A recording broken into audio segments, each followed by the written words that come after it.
Welcome to the Deep Dive. Our mission here is to navigate the overwhelming complexity of big ideas, extract the core wisdom, and deliver it straight to you, the learner, in a way that sticks. And today, we are taking a deep plunge into one of the 20th century's most formidable, and I think it's fair to say, controversial minds, Hannah Arendt. She was born Johanna Arendt in 1906, died in 1975, and she was so much more than just a historian or, an academic philosopher. Absolutely. Arendt was a political theorist whose entire life, her journey from a pretty comfortable German upbringing to becoming a stateless refugee and finally a really influential American citizen, it directly shaped everything she wrote. Her work is all about power, freedom, and the terrifying mechanics of totalitarianism. And that's our goal with this deep dive. This is your essential guide to her journey. We want to help you understand not just what she thought, but why she thought it.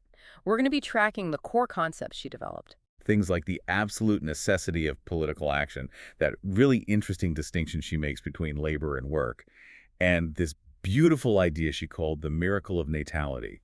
But you can't really introduce Arendt without immediately getting into the tensions that define her legacy. No, you can't. We have to talk about the deeply complex, often fraught relationship she had with her former professor, Martin Heidegger. A towering philosophical genius who, despite that, fully embraced Nazism. It's a paradox that haunted her. And then there's the big one, the single phrase that cemented her fame, but also just ignited this furious international firestorm. The banality of evil. A concept that is, it's universally quoted, but so often misunderstood. And we're going to unpack that in detail because it's the moment that really shifted her intellectual focus from pure political theory to moral philosophy. So let's get into it. Let's unpack this incredible journey, starting right at the beginning, with the environment that nurtured such a radical intellect. Okay, so we begin in Königsberg. Arendt was actually born in Linden, Prussia, but she grows up in Königsberg in a secular, very highly educated, and financially secure Jewish family. And that context is so important, right? This isn't a story of immediate material struggle. Her family was well established, they were politically engaged, which gave her a background defined by intellectual curiosity from day one. Exactly. And the politics in her own home were, well, they were full of fascinating contrasts. Her parents, Paul and Martha, they were politically to the left. Yeah. They identified as social democrats. Which was pretty unusual. Most assimilated Jewish families at the time would have supported the more traditional German Democrats or liberals. And then you have another layer of complexity with her paternal grandfather, Max Arendt. A very prominent figure in the local Jewish community. But he strongly, fundamentally disapproved of Zionism. Right. So from a young age, she's exposed to multiple, often conflicting political ideals right there in her own home. And even though the family had this strong Jewish identity, they were thoroughly assimilated. They saw Germanization as having a, quote, deep philosophical meaning. But the threat of anti-Semitism was always there, wasn't it? Even if it was subtle. The Jewish population still didn't have full citizenship rights in a lot of places. That's the crucial point. Yeah. Arendt said later that her powerful political commitment to her Jewish identity wasn't born from faith or tradition. It only really solidified after she personally ran into overt institutional anti-Semitism as a young adult. And she was a true intellectual prodigy. It's incredible to read about. Her father was a classicist, had this massive library that was basically her playground. And her mother, Martha, was influenced by Goethean ideals, so she instilled this very strong sense of self-discipline and personal responsibility in Hannah. So as a teenager, she's not reading, light fiction. She is deep into Kierkegaard and tackling Kant's critique of pure reason. And the Kant connection is more than just philosophical, it's geographic. Königsberg was Kant's hometown. Oh, right. And he famously wrote that a place like Königsberg was, quote, the right place for gaining knowledge concerning men and the world, even without traveling. The idea that you could understand the world through rigorous thought alone? That must have resonated so deeply with the young Arendt as she's forging this incredible intellectual independence. And that independence was definitely tested early on. You're thinking of the expulsion. The story's amazing. At 15, she's expelled from the König and Louis Schule. Why? For leading a boycott. She organized her classmates against the teacher who had insulted her. And she gets kicked out. But instead of seeing it as a failure, her mother just sends her to Berlin to keep studying. She audits university courses until she's able to pass the entrance exam, the Abitur. And that gets her to the University of Marburg. Marburg, 1924. This is the moment. This is where she meets Martin Heidegger. He was 35, a philosophy professor. Arendt was just 18. And this is the start of their hugely influential and, of course, highly controversial romantic relationship. It lasted until 1926. She was just completely captivated. She described him in these almost mythical terms. The hidden king who reigned in the realm of thinking. It was an intellectual connection that just defined her entire approach to philosophy. Heidegger didn't just teach her concepts. He taught her Denken thinking as this intensely focused, passionate, rigorous activity, a mental discipline. And that legacy is so crucial because it sets up the central tragedy of her life and her work. Absolutely. Heidegger gives her the tool set for passionate, reflective thought. But he himself, after becoming rector at Freiburg in 1933, enthusiastically joins and supports the Nazi Party. And that's the real point of friction, isn't it? For her and for everyone who studies her, she remained fiercely loyal to the intellectual giant she knew. She did. Later in life, she defended him, basically saying his political failure was the mistake of a naive man who got swept up in forces he didn't understand. Which required her to constantly compartmentalize the thinker from the man. A separation she later found impossible to grant to others, especially during the Eichmann trial. After Marburg, she moves on. She goes to the University of Heidelberg in 1926 to finish her PhD under Karl Jaspers. The existentialist philosopher who became a really critical, lifelong mentor and friend to her. She gets her PhD in 1929, and her dissertation, Love in St. Augustine, is rarely read today, but it is so essential. Why? What's in it? It's the groundwork for her later political theories. She analyzes 3 types of love from Augustine. The first is amor qua appetitus. Love as a kind of craving, a desire, something always moving toward the future. Exactly. The second type is the relationship between the individual, the creatura, and the creator, which is all about the remembered past. You're defined by what has already happened. And the third type, which she found the most important. The lectio proximi neighborly love, or caritas. This is about social life, the connection between individuals. And it's here she introduces one of her earliest and most important philosophical ideas. Natality. From the Latin for birth. It's what she calls the miracle of beginning. Her core argument against someone like Heidegger, who was focused on mortality, she says human existence isn't defined by the fact that we die. It's defined by the fact that we are born. The constant arrival of new individuals means the world is perpetually open to new actions, new beginnings. This idea of the nova creatura, the individual, as a constant source of innovation, it's this great optimistic counterpoint to a lot of philosophical despair. It is. And while she's working on this, she marries the philosopher Gunther Stern in 1929. The marriage didn't last, but it was during their collaboration that she started focusing on another key concept. The conscious pariah? Yes. She'd abandoned her postdoctoral thesis, the Habilitationsschrift, which is what you needed in Germany to teach at a university. And instead, she starts studying this 19th century Jewish socialite, Rahel Varnhagen, who desperately tried and completely failed to assimilate into German society. And Arendt wasn't interested in her failure to fit in, but in the virtue of being an outsider. That's it.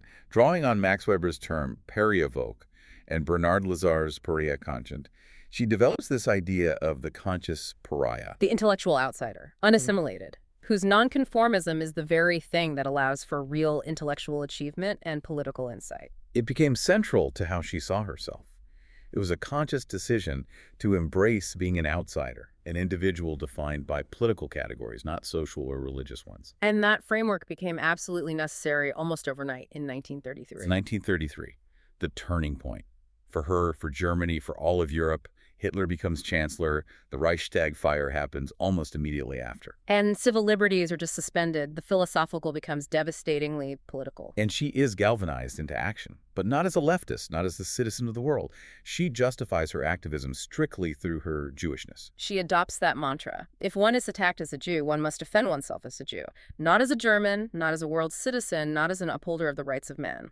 Her actions were incredibly dangerous. I mean, the Berlin apartment she shared with Stern, she turned it into a way station for fugitives on the Underground Railway. But her most consequential action was that illegal research she did for the Zionist Federation of Germany. Trying to gather evidence of the extent of persecution for a speech at a Zionist Congress. Which led directly to her arrest. A librarian denounced her for anti-state propaganda. She and her mother were held by the Gestapo. But after 8 harrowing days, a sympathetic officer released her. She knew in that instant that she had to flee. She escaped almost immediately. her life in Germany was over. So after that terrifying brush with the Gestapo in 33, Arndt's life just becomes defined by movement, by exile. She flees Germany, goes through Czechoslovakia, lands in Geneva, and then settles in Paris. And it's in Paris that she makes that firm commitment to what she called the Jewish cause, which for her meant, active engagement. She was now officially a stateless émigré. And this is so important in her thinking. Her legal status was profoundly precarious.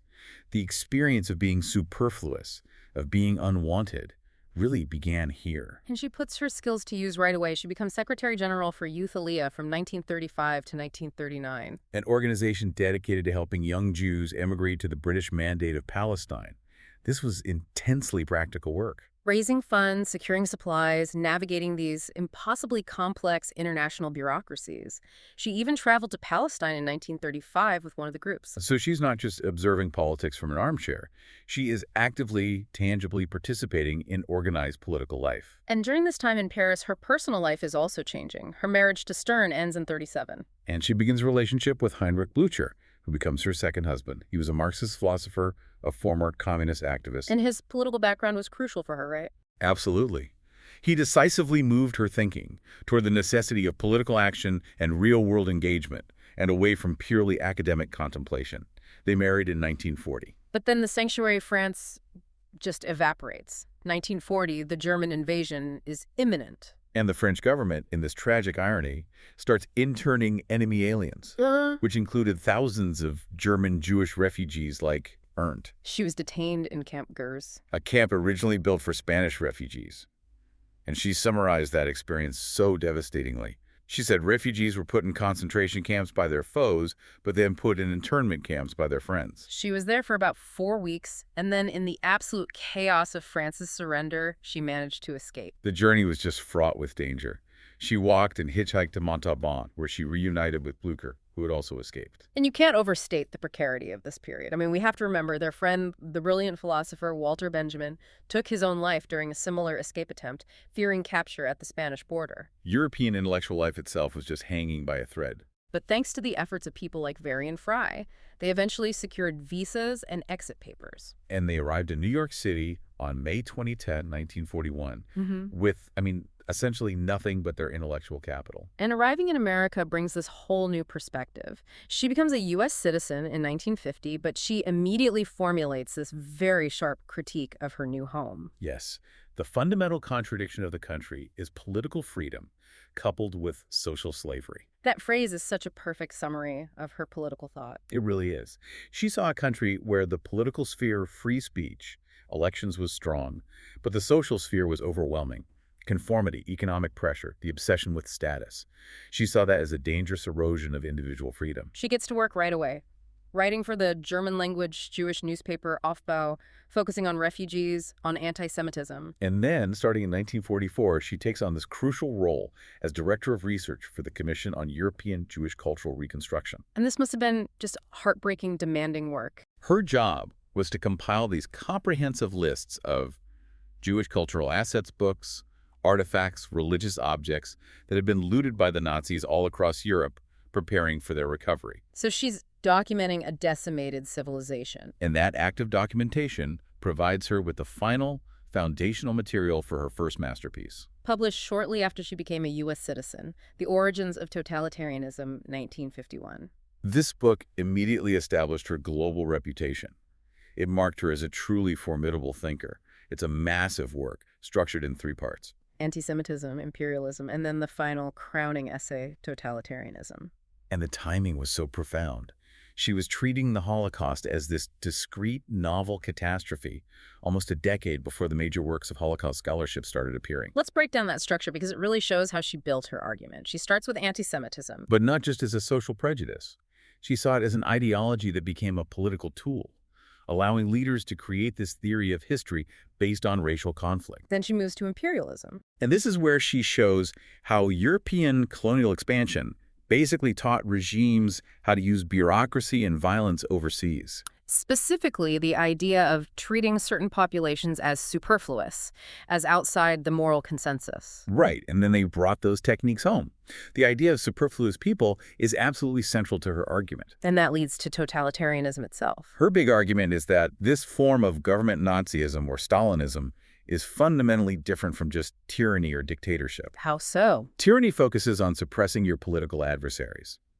Totalitarianism, she argues, applies systematic ideological terror to subjugate entire mass populations. It defines whole groups as superfluous people, as enemies of some predetermined historical law, whether that's racial or economic. So the goal of the terror isn't just to silence opposition. No, it's to destroy the very capacity for independent thought and action. The concentration camp, in her view, was the laboratory where the human being was tested for its superfluousness. Her first attempt to categorize this philosophically was using Kant's phrase, radical evil. Suggesting a kind of metaphysical, almost satanic will to do wrong. But she later changed her mind on that, didn't she? Thanks to Eichmann. She did. She came to feel that her initial theory didn't quite capture the administrative horror of it all. Before we get to Eichmann, though, she published another hugely influential book. Right. Before the trial, she turned her attention to defining human political freedom itself. In 1958, she publishes The Human Condition, Which is arguably her most enduring contribution to political theory. It's a deep dive into the vita activa, the active life. and she systematically distinguishes three fundamental human activities: labor, work, and action. And these distinctions aren't just academic. They are the key to understanding where freedom really resides in human experience. Okay, let's get those definitions straight. First, labor. Labor is the activity that corresponds to the biological processes of the body. It's what you have to do to survive, for immediate biological reproduction. So eating, sleeping, basic maintenance. Yes, she associated it with the animal laborans, the laboring animal. It's cyclical. It's about keeping life going, and it leaves no lasting residue behind. Okay, then there's work. Work is associated with Homo faber, the maker of things. Work creates objects that contribute to the permanence of the human world. Like tools, buildings, art. Exactly. A chair, a painting, a bridge. These things outlast the life of the person who made them. They create a stable, objective world that we all share. And she saw a problem in the modern era with these two categories. A huge problem, especially in industrialized, consumer-driven societies. She felt we started confusing labor and work. Everything became oriented toward consumption. We turned the permanent world of things, which is the product of work, into disposable commodities, which is the realm of labor. So we're just constantly engaged in biological upkeep rather than building a permanent shared world. Precisely, which brings us to our highest category, political action. Action is the spontaneous initiation of something new. Yes, it's performed in public, alongside your equals, and it reveals the unique who of the actor, not just the what, not just their skills or their needs. This is the space where individuals truly achieve freedom. And this is where she makes that radical distinction between the political and the social. For her, the social is the realm of conformity, of economic necessity, of collective behavior, the place where the demands of the group always take precedence. She saw the rise of modern society as this dangerous force that was absorbing the political realm, turning citizens into conformist consumers. And that's why action true political freedom is so vital for her. It's all rooted in her concept of natality. It all comes back to natality. Because a new person is constantly entering the world, they have the capacity to initiate something entirely new, to break the predictable chains of history. This capacity to begin is what gives meaning to the essential human acts that she identifies within action itself. Forgiving and promising. You forgive the fixed past, which liberates you from revenge and endless consequence. And you make promises about the unfixed future, which creates stability and trust within a community. It's a hugely optimistic vision. It is. But it's all predicated on finding a public space, a political arena, where people can speak and act as unique individuals, not just cogs in a social machine. Which brings us to 1961, the year that really cements Arendt's public profile and profoundly alters her entire intellectual trajectory. The trial of Adolf Eichmann. She traveled to Jerusalem as a reporter for The New Yorker. And her motivations were very clear. She wanted to test the sweeping theories on totalitarianism she'd just published. And crucially, she wanted to see an agent of that system with her own eyes. She had witnessed very little of the Nazi regime directly. This was her chance to confront the face of administrative evil. But what she observed over those 6 weeks just fundamentally cracked her earlier theoretical framework. that idea of radical evil. Because Eichmann wasn't the monster everyone expected. He wasn't some raging, malicious, demonic figure. No. She was struck by his sheer ordinariness, this bland, slightly balding bureaucrat who was just obsessively focused on procedure and his own career advancement. And this observation led to the single defining phrase of her career. The banality of evil. She concluded that Eichmann's horrific actions were not driven by deep malice or pathological hatred or some satanic intent. They were driven by thoughtlessness. And when she said thoughtless, she was connecting right back to that core idea Heidegger had given her, Denken, the necessity of passionate, reflective thinking. Eichmann, in her view, couldn't do that. He couldn't employ reflective rationality. He was just addicted to cliches, to bureaucratic morality, to this desperate need to feel like a Joner. He simply lacked the internal mechanism to stop and judge his actions from another person's point of view. So his guilt, for Arendt, lay precisely in this failure of judgment. Exactly. His focus was entirely on following orders and advancing the bureaucracy. She framed him as a kind of bourgeois sales clerk who found a warped sense of importance in the Nazi regime. The evil wasn't radical, it was bureaucratic, it was superficial, and it was dependent on the systematic suspension of personal moral judgment. And the 5-part series that came out of this in The New Yorker in 1963, and then the book Eichmann in Jerusalem. It caused an immediate, devastating, and lasting backlash. She faced this triple controversy that just dominated public intellectual life for years. Let's take them one by one. First, the phrase itself, Eichmann as banal. Critics immediately charged that by making him sound like an ordinary functionary, she was minimizing the colossal nature of the crimes, that she was, in effect, excusing him. It was seen as a moral betrayal, a failure to recognize the unique monstrosity of the Holocaust. The second controversy was her critique of the trial itself. She was fiercely critical of the proceeding. She believed the Israeli government, particularly Prime Minister Ben-Gurion, had orchestrated it partly for political aims. To establish Israel's moral legitimacy and its role as the protector of world Jewry. And she objected to the prosecutor, Gideon Hausner, using what she felt was overly hyperbolic rhetoric. And she felt the focus shifted too much from crimes against humanity to crimes against the Jewish nation. She was frustrated by what she called the parade of survivors. Right. She argued that while their suffering was absolutely real, it didn't constitute direct, relevant legal evidence against Eichmann's specific administrative role. She felt the whole process lacked the neutral impartiality needed for justice. Which led to people accusing her of calling it a show trial. Exactly. Yep. But the third, and by far the most polarizing, controversy was her critique of the Jewish leaders, the Judenrat. The Jewish councils established by the Nazis. Her assertion that some Jewish leaders cooperated almost without exception in the destruction of their own people, providing logistical support that simplified the task for the Nazis. That was seen as completely unforgivable. Arendt saw this collaboration as a moral catastrophe. She wasn't saying they were as culpable as the Nazis. No, but she was uncompromising in her demand for individual moral responsibility, even under the most extreme duress. For a thinker who prized action and judgment above all else, this was a failure of the highest order. The anger was just intense. She was called cold, heartless, a self-hating Jewess, an enemy of Israel. Her lifelong intellectual confidant, Gershom Scholem, famously broke off relations with her over the book. But Arendt held firm. She said she was just telling the factual truth, lamenting the risk involved in telling such a truth without theoretical and scholarly embroidery.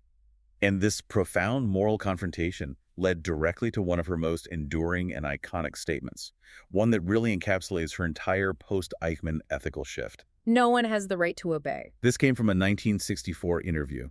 She was asked about Eichmann's defense, which was that he was simply following Kant's principle of the duty of obedience. And Arendt was quick to correct that distortion. She insisted he was grossly misusing Kant. The precise context here is vital. Kant's moral philosophy demands that an action only has moral worth if the actor is acting autonomously, exercising rational judgment. And Arendt clarified that Kant's original text explicitly states that one must not obey if commanded something immediately contradictory of the moral law. In other words, your first duty is to think and to judge before you act.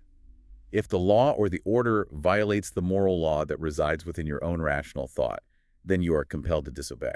Therefore, no man has, according to Kant, the right to obey. The command for obedience eliminates the very precondition for moral action, which is the ability to think. And that quote, often shortened, has become this powerful rallying cry against tyranny and thoughtlessness. It's so powerful, in fact, that in a fascinating public legacy, In Bolzano, Italy, right, a fascist bas relief that once commanded credere, obedire, combater, believe, obey, combat, was modified in 2017 to project Arndt's phrase, replacing the command to obey. that moment, that realization that a failure to think is a moral failure, it really marked the end of her pure political phase and ushered in her final focus on moral philosophy and judgment.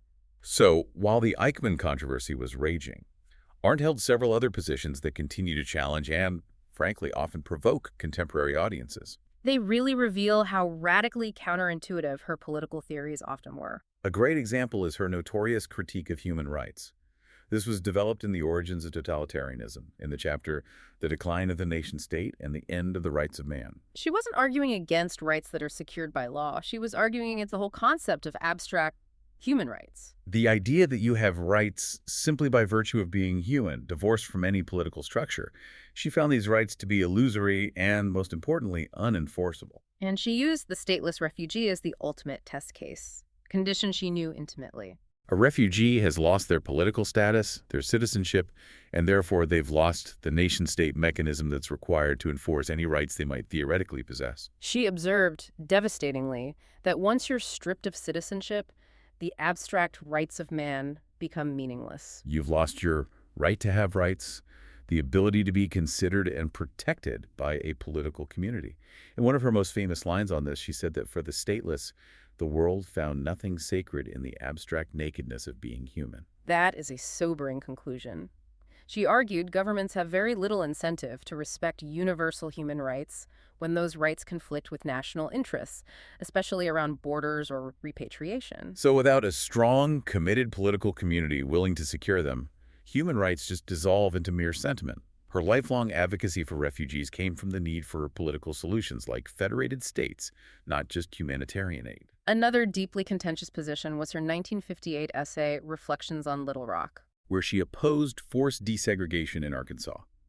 This essay, published in dissent, sparked immediate outrage, even among her progressive friends. And her position here is really difficult to parse. You have to understand her radical separation of the political and the social. Right. She explicitly argued as an outsider, and she said her primary concern was the welfare of the children. She felt that forcing integration in schools, the social sphere against the will of parents, was undermining the authority structures of both the home and the school. So for her, the primary political goal was achieving non-discrimination in the public realm: voting, travel, holding office. But she saw the school as part of the social and private realm, where parents held authority. She argued that using children as the front line for a political strategy violated the parents' private right over their children and the social right to free association. And this really demonstrates the profound tension in her work. Her theory that political freedom is only achieved in the public sphere, and the social sphere should be protected from political interference. It clashed violently with the immediate, urgent demands of civil rights justice. Critics then and now often point out that while her theory might be abstractly coherent, the social effect of her stance was to undermine the struggle for equality, regardless of her intentions.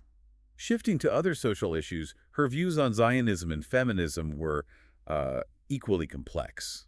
On Zionism, she remained politically committed to solving Jewish statelessness, but she opposed the idea of a purely national state. She thought it would just replicate the nationalism she despised. She advocated instead for a Jewish-Arab federated state in Palestine. And on feminism, she was a complete paradox. She did not consider herself a feminist. She believed the movement focused too much on the social sphere equality in the workplace, in the home, rather than generating genuine political action that would change the structure of government. She was famously skeptical of whether women should occupy certain positions of power. She once told an interviewer that some roles were just unsuitable for women. It just doesn't look good when a woman gives orders. She said she preferred the privileges of being intensely feminine. This is a stance that's often critiqued today, But it's consistent with her political hierarchy. She valued the rare, difficult realm of genuine political action far above the more conforming, massive realm of social organization. Let's end this section with her analysis of systemic falsehood, which today just feels like a roadmap for navigating our modern information crisis. Yes, her essay Lying in Politics from 1972. Her core insight is that the goal of systematic, organized lying by a government often isn't to make people believe the specific lie. No.